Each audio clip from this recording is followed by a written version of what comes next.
so many missed opportunities in this game. And you say, man, how many times can this happen in a season? We've seen it time and time again. It's just not 1 week. It's over and over again, and almost like sitting on leads in the second half. Well, just nothing happening on the offensive side of the football in the second half. Well, just embarrassing. I mean, you want to set positive records, not negative records. I mean, if you'd have told me that I'm with my friends or, whatever, and you're hanging out and, you're watching at the beginning of the game. And we go like we did against the Eagles. Now, the drive wasn't as long, but we were very efficient. We go 8 plays, 75 yards, 4-minute drive. We're up 7-0. And then if one of your friends were coming in late and he missed the touchdown, he goes, well, I wish I'd have been there because the Saints are not going to score again and they're going to lose 10-7. You just said, like, what? Are you a witch? Are you crazy? You'd have thought that never would have happened. You can go somewhere else. So. Yeah. It's like, come on.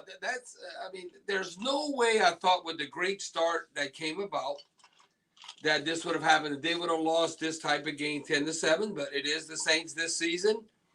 I mean, when you look at it, to me, you should never lose a game. Never lose a game, and I can throw in a number of different categories. If you hold an opponent to 10 points, come on, offense. You hold an opponent to 10 points, you're not going to win 100%, but you got to win. You got to win those games. And then you throw in there, now, you +1 in a turnover margin, and that didn't make a difference. So you hold an opponent to 10 points, you +1 in a turnover margin. You hold your opposing quarterback this day and age to 43 yards passing. No, it's not in one quarter. That was for the whole game by Sam Darnold. Now, Sam Darnold did make some plays with his feet. He broke some tackles. He averaged basically 5.5 yards a carry. He got 32 yards on 6 attempts. So he did extend plays. But still, 43 yards passing. Mike, I've seen quarterback ratings in the teens, maybe like 17 or 18, and you might say, God, boy, how did they win that game? We're lucky. This might be a negative record, 2.8. He had a QB, we always want to be like 90 plus, 100. He had a quarterback rating of 2.8. That means Sam Darnold. And so that combination, I don't know, some caller or some Who That Nation member is going to let me know. And I told Charlie, I got to find that out. Because if you hold an opponent 10 points or less, you +1, you give up under 50 yards passing, and you hold the opposing quarterback to 2.8 quarterback rating, and you lose. I mean, that means your offense has to be like, sorry, is your offense doing anything? Now, with that being said, the Saints haven't been swept by the Panthers since 2015 season. You remember Cam Newton? That's when they went 15-1. So that's understandable. Remember they lost that Super Bowl that year to the Broncos, but now they swept us. Carolina has swept us, and think about this. Carolina Panthers have swept us, and they fired their coach, and they got rid of their best offensive player, Christian McCaffrey, who's now with the 49ers. The Superdome, playing Carolina. That's one thing. We talked about this in the pregame. Even under Sean Payton, we've dominated in the NFC South, the Falcons and the Buccaneers, but not so much the Panthers. And we've almost played the Panthers better in Charlotte than in the Dome. We now have a 14-13 record in the Dome, and we haven't now. And we have beaten the Panthers, and this as of late. So we've beaten the Panthers 6 of the past 8 contests. So I thought we had their number, but not so fast. Now, to me, you look at the defense and how well we played. The Saints had not given up 20, or I should say have given up now 20 or fewer points in 8 consecutive games, but what have you done for them lately? The last 4 games, they've given up basically 12 points a contest. Well, hell, we should be undefeated. And you look where we're at, and, it doesn't, people might say, well, it doesn't make a difference if you're 8-9 or 7-10. 7-10 is a lot worse. It sounds like that you're closer to losing than winning when you're 7-10 versus an 8-9 mark. Now, when I look at like you said, the game ball Kamara was running hard. I thought he was outstanding. He was at times 5.5 yards a carry, ended up like 4.7. with 107 yards total. Now, we didn't utilize him enough in the passing game. Now, I would think, okay, and you look Taysom Hill. Taysom Hill had 1 catch for 1 yard. Kamara had 1 catch for 3 yards.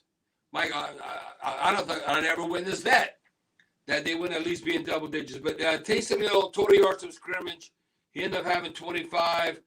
Kamara 110 for a total of 135. That always has to be north of 150 yards. The combination of Alvin Kamara and Taysom Hill and how they're going to contribute in that regard. The only thing I thought, well, I should say maybe tackling too, but this was obvious. The only area the defense was not good was third down defense. And that hadn't necessarily been the case because we've been like high 30s, low 40s. Carolina ended up being 8 of 14, 57%, where that's terrible from a defense perspective. But we were terrible offensively. We were only 4 of 13, 31% on third down. A lot of that in the second half when they started to sort of gash the Saints running the ball, especially in the third quarter. Yeah, they were getting those 6, 7 yard before runs. Foreman got tossed. Yeah, but he got tossed with Davenport and stuff. But I thought that's where the defense really struggled. But it's still, if you hold an opponent to 10 points, you should win. And then you +1 in the turnover margin. Like I said, at times, maybe the tackling because they were able, to still rush for 171 yards, a 4.2 yard average. But, Mike, when you count the sacks and all that, I talk about 43 yards passing. The net passing yards is only 32. So only in this NFL game, it's not a high school game. They had 32 net yards passing, and the refs didn't really call the flag. I think they just wanted the game to hurry up. They said, man, this is the last game. We're not going to be flag happy. They called 4 penalties, 2 against the Saints, 2 against the Panthers. So you can't bring up all the refs cheated and all that. We were +1 for the turnover margin. Now we -11 for the season. Again, at -11 for the season, it's amazing we won 7 games. That would be like you'd be 3 and 14 or 4 and 13 by being -11, -12. We even got as worse as -14. We never could get into single digits, and we closed out the season -11 in that turnover margin. I thought that Tyrann Mathieu has played better on the back end of the season. Marcus May had a couple of games and he got hurt, so never got to really see that combination. But I thought Honey Badger closed out the season well. He led the team in tackles, had that interception. He forced a fumble. I thought him and Lattimore ended up leading the team along with Demario Davis with 8 combined tackles, and Lattimore and him had 4 unassisted. And Demario Davis had also a tackle for a loss. But you know who has a nose for the football, Mike? And I want to say his touchdown total, because he was with Honey Badger with the Chiefs, is Daniel Sorensen. I mean, I don't know. He ended up having 2 picks in the season. Look at his limited number of snaps. I mean, he might have a nose for the football. I want to say in his career. Now, I don't want him one-on-one in coverage much. But man, the ball's there. Center fielder. He knows where the ball is. I think I want to say he has 14 or 15 interceptions now in his career. So good for him. I thought David Onyemata. I thought he had his best game of the year. You look at the numbers, you can say, because, they got all these statistical guys. Everything is stats for them. You look at the pressures, the way he was able to blow up the inside pocket, and he was in the backfield more than Sam Darnold. Yeah. He gave him a lot of problems. I thought this was a very strong game for David Onyemata. No, he was disruptive, and he looked like that he belonged as far as a big payday, how we paying him. Now you got to do that. Can you do that throughout a season? The one player who really stepped up on special teams, and I think we keep him around. I'll be interested, like with J.T. Gray. The reason why I bring up J.T. Gray, because we let Chris Banjo go, and then we let Justin Hardy go. Well, J.T. Gray is not only producing on special teams, but Mike, he's also producing on regular defense. Well, when I looked at this, Mike, he had a sack today. So now if you look on the season, J.T. Gray now has 2.5 sacks. Who would have thought that? He has 2.5 sacks. He has quarterback hurries. He has 2 quarterback hurries. He has a tackle for loss. and he now has 7 unassisted tackles and 5 assisted, so 12 total leading the team. So that's you play a chief special teams guy like $1 million plus whatever. No, JT Gray produced, and he was at outstanding level. Now, who is not outstanding? What the hell's wrong with Will Lutz? I mean, Will Lutz. I mean, because games are going to come down to whether you make 40, 50-yard field goal. A 44 and a 55 he missed today. Okay, well, look, and it wasn't even close. The last one was really not even in there. Well, if you look at it now, 40 to 49-yard field goals. All I know is he's kicked 8 and he's made 4. At worst, he needs to be 6 of 8 or not 7 of 8. You go, what is that? No, it's a major difference.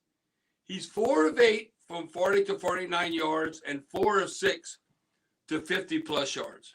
No. That's not good. Coming into this game, he was 4 of 5 from 50 to 59 yards. Look, in this league, that's really good. And then you would figure he flubs one today. Yeah. No, and did you think their kicker was going to miss it? I did. Eddie Pinero. No, he's going to make that, even though we know it happened against LSU, right, Mike? It was in Gainesville, and he misses the extra point. And LSU end up winning that game in one of the hottest games. Good Lord. Right. But I said, he ain't being around in your life. When I was watching, I said, he ain't. No, he ain't gonna miss that. I told you. I hope this game don't go into overtime, Hebert. One way or another. Well, who knows? The way the Carolina has been up and down, and the Saints, it could have been an overtime type game. The one thing that that Coach Dennis Allen was outstanding. Mike, better than Sean Payton, challenging calls. He was 4 for 4. 4 for 4 on the season when he challenged calls. I guess the coaches telling him in the press box they're doing the right thing. So that was a good thing. But you know when I knew this game could be, I don't know what's going to happen now, is when you go to halftime. The Olave fumble. Wait. Okay. But wait, this also, that said, we're going to be in a dogfight. That when all of a sudden, that Carolina goes 14 plays, 82 yards. It was basically like the 9-minute drive that we had against Philadelphia. And now it's 7-7. Okay, now we've seen the ball being fumbled around the end zone. Why don't we land on it? Whether it's our offense or defense. Darnold fumbles on the goal line, is going here, there, and everywhere. And then Michael Jordan recovers for a touchdown. Remember the 49ers game? The ball's going here and there and all that, and John Johnson has the chance. We don't recover. It seems like, I can see why we minus 11, minus 12. Yeah, no question about that. We have not had the ball bounce our way. But Mike, what you were saying now about the Olave fumble for me. I told you we in trouble because that game it should have been 10-0. It could have easily been 13-0, and possibly 17-0. And then you fumbled